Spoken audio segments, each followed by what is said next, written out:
परशुराम ने अपनी माता का सिर क्यों काटा।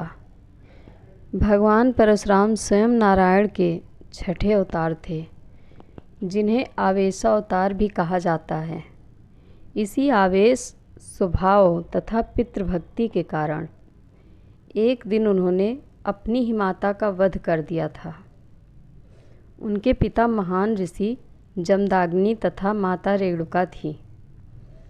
वह अपने माता पिता की चौथी संतान थे। एक दिन कुछ ऐसा हुआ कि उनके पिता ने उन्हें उनकी ही माता का मस्तक काटने का आदेश दिया, जिसके बाद परशुराम ने अपनी ही माँ का सिर धड़ से अलग कर दिया था।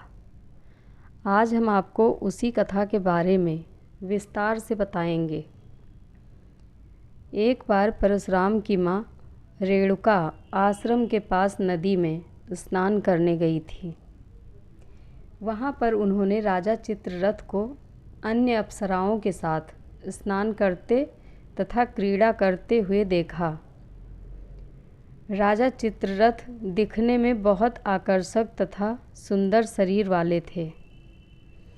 अन्य अप्सराओं के साथ उनकी क्रीड़ा को देखकर रेणुका का मन भी प्रफुल्लित हो उठा तथा वह उसे देखती रही। इसी कारण उन्हें स्नान करके वापस आश्रम में आने में देरी हो गई। जब रेणुका स्नान करके वापस आश्रम लौटी तो उनके हाव भाव बदले हुए थे तथा उनके मन में अभी भी वही दृश्य चल रहा था। चूँकि ऋषि जमदाग्नि एक महान तपस्वी थे, तो उन्होंने अपने तप के बल पर संपूर्ण बात का पता लगा लिया तथा रेणुका के मन भी पढ़ लिए। यह देखकर उन्हें इतना ज़्यादा क्रोध आया कि उन्होंने अपने सबसे बड़े पुत्र को अपनी माँ का गला काट देने का आदेश दिया। उनका सबसे बड़ा पुत्र अपनी माँ के प्रेम में ऐसा नहीं कर पाया। तब उन्होंने अपने दूसरे तथा तीसरे पुत्र को भी यही आदेश दिया, लेकिन वह भी ऐसा कर पाने में असक्षम थे। एक ओर माँ की हत्या का पाप लगता तो दूसरी ओर पिता की आज्ञा की अवहेलना करने का पाप। यह एक धर्म संकट था, लेकिन उन्होंने मात्र हत्या करने से मना कर दिया। अपने पुत्रों के द्वारा स्वयं की ऐसी अवहेलना किए जाने पर ऋषि जमदाग्नि को अत्यधिक क्रोध आ गया और उन्होंने अपने तीनों पुत्रों को श्राप दिया कि वे अपना विवेक, बुद्धि तथा सारा ज्ञान खो देंगे। इसके पश्चात ऋषि जमदाग्नि ने अपने सबसे छोटे पुत्र परशुराम को अपनी माँ रेणुका का मस्तक धड़ से अलग करने को आदेश दिया। पिता का आदेश मिलते ही परशुराम ने बिना देर किए एक पल में अपनी माँ का सिर धड़ से अलग कर दिया। देखते ही उनकी माँ निष्प्राण हो गई तथा लहू की धारा फूट पड़ी।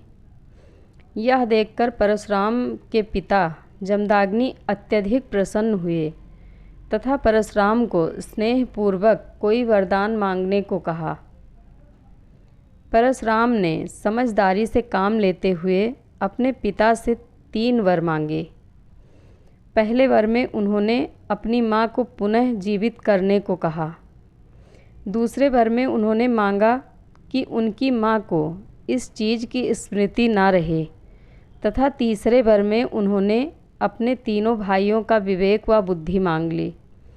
ऋषि जमदाग्नि अपने पुत्र परशुराम की समझदारी से बहुत प्रसन्न हुए तथा उन्होंने उसे तीनों वर प्रदान कर दिए। इसके पश्चात सब कुछ फिर से सामान्य हो गया तथा परशुराम जी की माँ पुनः जीवित हो उठी। हालांकि भगवान परशुराम ने अपनी माँ रेणुका को पुनः जीवित तो करवा लिया था, लेकिन उनके ऊपर मात्र हत्या का पाप लग चुका था। इससे मुक्ति पाने के लिए उन्होंने भगवान शिव की कठिन तपस्या की थी तथा मात्र हत्या के पाप से मुक्ति पाई थी। हर हर महादेव। कथा अच्छी लगे तो कमेंट बॉक्स में अपनी राय ज़रूर दें। धन्यवाद।